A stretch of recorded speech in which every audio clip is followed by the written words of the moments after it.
right, well, joining me on the line today is Sama'a Al-Hamdani. She is an independent Yemen analyst, and she has quite a bit to say about what's happening right now in Yemen. Sama'a, it's great to have you on the program. Thank you for joining me. Thank you for having me. You know, Sama'a, I found you recently on a very interesting interview on Russia Today where you were breaking down what's actually happening in Yemen. You know, here in America, so few of us really fully comprehend what's happening there, and many of us don't even know that there is something happening there because the media has been so quiet about the fact that Saudi Arabia has, along with its coalition of partners, has been doing a lot of damage, not only to Yemeni country, but as well as much of the infrastructure there. Can you tell us a little bit about why this is happening, and maybe for our folks who don't even really know what's happening in Yemen, how all this got started? Yeah, absolutely. So Yemen is at the tip of the Arabian Peninsula. It's right underneath, south of Saudi Arabia.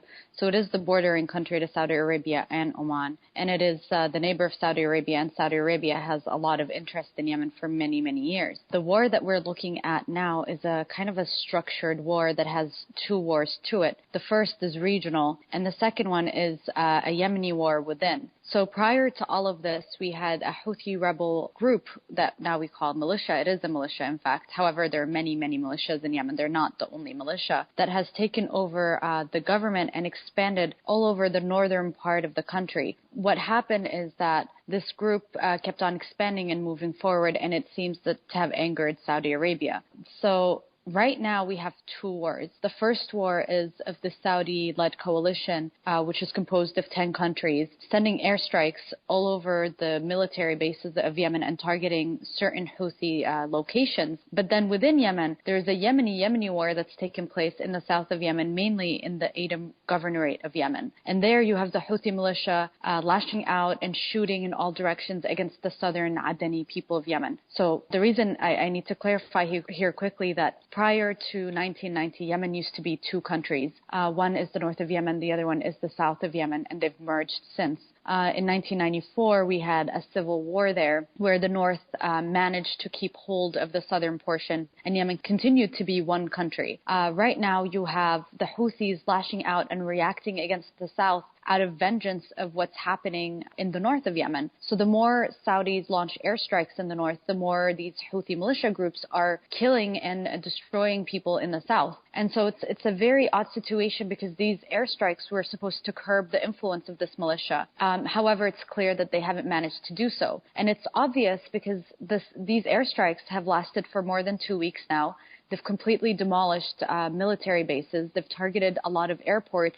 Saudi Arabia and the 9 countries with it have managed to control Yemeni airspace. It's a no-fly zone, and they've sealed all the ports. The problem with this is that it's functioning as a form of siege, meaning that the people are struggling to have services come in. And Yemen is a very, very poor country. More than 50% of the people are living under the poverty line, and they depend a lot on financial aid and on food aid that is coming into the country. And none of that has been allowed in. Some people managed to get in. I think the International Red Cross managed to send some doctors by sea into Yemen, into Aden, to save some of the people there because the bodies are piling up. The hospitals are overwhelmed with the amount of patients that are coming in, and they're not equipped to take all of this on.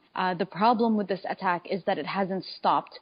We haven't even reached a 24-hour humanitarian ceasefire, which is extremely necessary at this point. Yeah, the stories that we're hearing, of course, in the West are very limited. But from what I've been able to gather, the civilian death toll is really concerning. It seems to be rising dramatically, and it seems as if there is no call, or at least a legitimate call, for Saudi Arabia to be more careful in its bombing. Are you seeing that as well? Is that what you're noticing? I mean, is that a problem right now? Well, I think the biggest problem right now is that we don't have a source of verifying what is happening on the ground. The country has no Western journalists whatsoever, no Arab journalists either. They only have Yemeni journalists, and the problem with Arab media is it's completely political.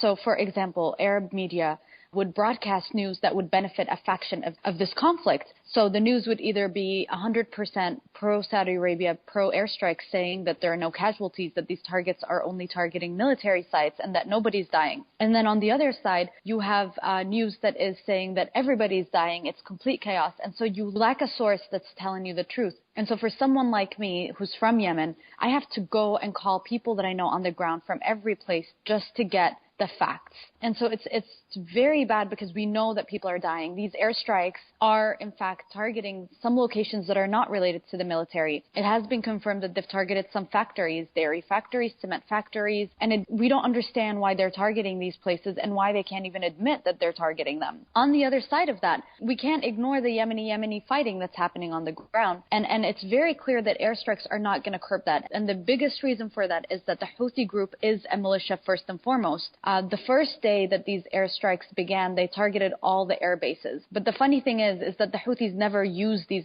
military bases to expand. They always expanded and pushed on the ground, and they actually used the youth of Yemen. So a lot of their fighters are young, and a lot of them are actually children under the age of 18. What is the main fear here, Sama'a? Is the main fear from Saudi Arabia? Of course, Yemen sits on the border of Saudi Arabia. They also control, I guess, a strategic oil choke point right there on the Red Sea and the Gulf of Aden there. Yep. Is that really the main concern of the Saudis? Is that why they're trying to tamper this down? Or are they concerned about the Houthi rebels maybe even moving into Saudi Arabia? So Saudi Arabia is doing this for several reasons, really. What they are saying is that this is a response to a request made by President Hadi of Yemen. So President Hadi, his term expired in February 2014. However, he remained as president. So he stepped in as president in 2012 as part of a settlement that allowed the former president to step down. Yemen had a revolution in 2011. As a deal mediated by the Gulf Cooperation Council, former President Saleh agreed to step down, and his vice president, now President Hadi, became president. So he had time from 2012 to 2015 to really have a government and to change things. The people were extremely optimistic of his presence and were waiting for positive change. Unfortunately, President Hadi failed to deliver, and his government was the weakest government that Yemen has ever witnessed, north or south. And so it seems that he, at the very start, allowed these Houthi rebel group to expand from Sa'da, where they were originally, down south into Amran, and then into the Mad, and then into Sana'a.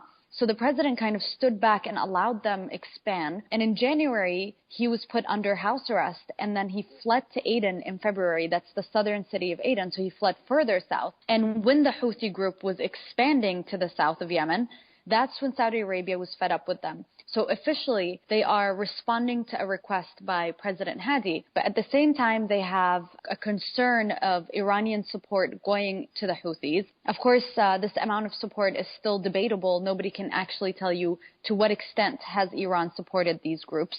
What is known, though, is that Saudi Arabia has supported the government. They are the biggest donor to the Yemeni government and to other tribes and allies in Yemen. So they have the regional concern of Iranian expansion. They are worried about the Houthis expanding and pushing in.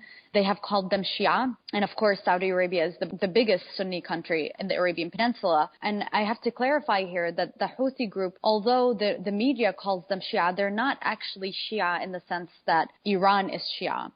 What I mean by that is that Iran believes in a sect that is known as 12-er Shia, and they have rituals and practices that the Zaydi Yemenis do not practice at all.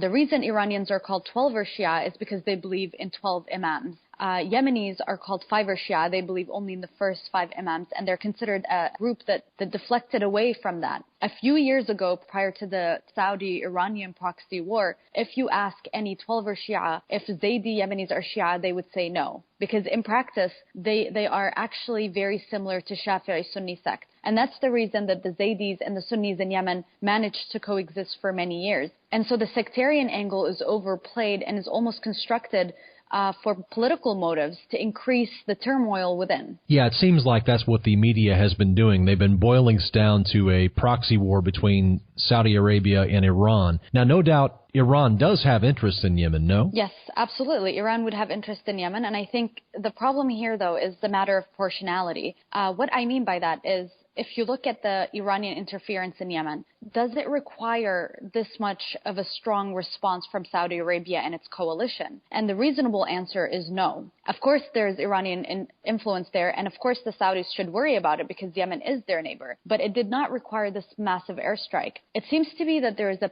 personal angle there, meaning the GCC, the Gulf Cooperation Council, granted former President Saleh immunity and allowed him to stay in Yemen as long as he does not participate in politics. Of course, old habits die hard, and former President Saleh could not help it but get involved. It seems that President Saleh had a vendetta against the new president, President Hadi, who was his vice president, and was trying to push him out. I don't think he understood in his political game that whatever he's doing would result in a consequence that is going to make 26 million Yemenis suffer. And of course, that's going to have to be his legacy. He completely destroyed whatever hope Yemen had. The only problem now with these airstrikes coming in, with Saudi Arabia coming into the political equation, is that it completely changes the balance of power in Yemen. So we had the government in Yemen, which was the weakest group. We have the Houthi militia. We have former President Saleh. We have the joint meeting parties, which is a coalition of all opposition parties. They've been very quiet and unable to perform in the past few months.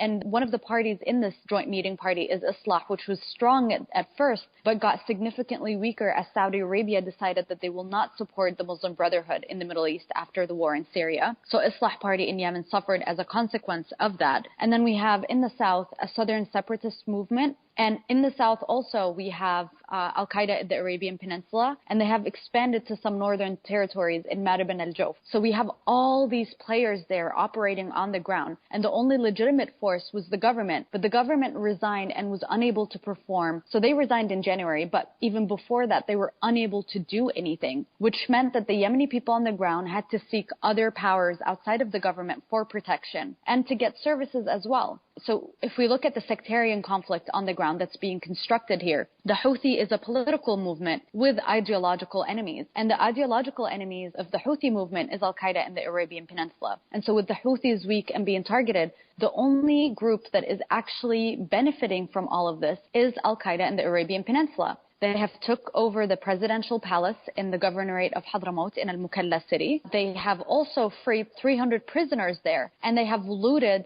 the Mukalla central bank for an amount that is around 100 million riyals, which is not that much because it's Yemeni riyals, but it is still a lot. They shouldn't have access to that money. And the funniest thing of all is that now Al-Qaeda in the Arabian Peninsula has put a bounty for the heads of former President Saleh and for the leader of the Houthi movement, Abdul Malik al-Houthi. And the amount that they put out there is the equivalent of $700,000.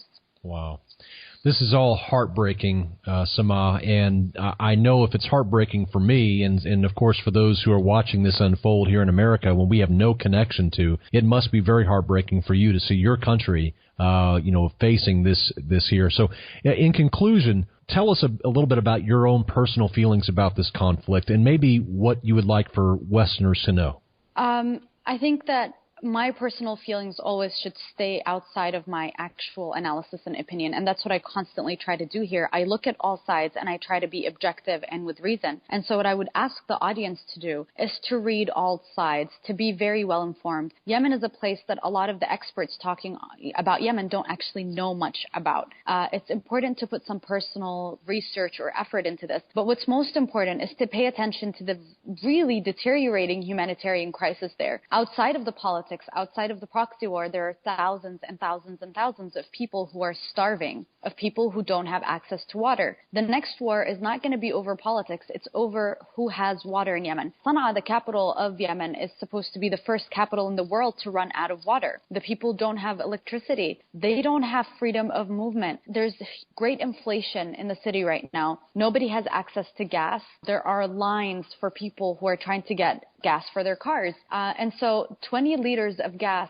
has become worth $100 in the black market. And the poor people of Yemen cannot afford that. And so I would ask everyone to pay attention to the humanitarian crisis and to put the politics aside. When you have 26 million people who are suffering. It's time for world action and to say no to anything that's going to make their lives worse. Oh, well said. It's a total humanitarian crisis in Yemen. My guest today has been Sama'a Al-Hamdani. She is an independent Yemen analyst. Sama'a, how can our listenership reach out to you? How can they learn more about you and your work? Absolutely. I am on Twitter at Yemeniyati, which is YEMENIATY. And I have a website with the same name, www.yemeniyati.com. I have a lot of information about Yemen. And I'm sure if they just go online, on Twitter or on Facebook, if they research Yemen, there are a lot of people who are tweeting on Yemen as well. Sama'a, thank you so much for your time today. I really appreciate it. Thank you for having me.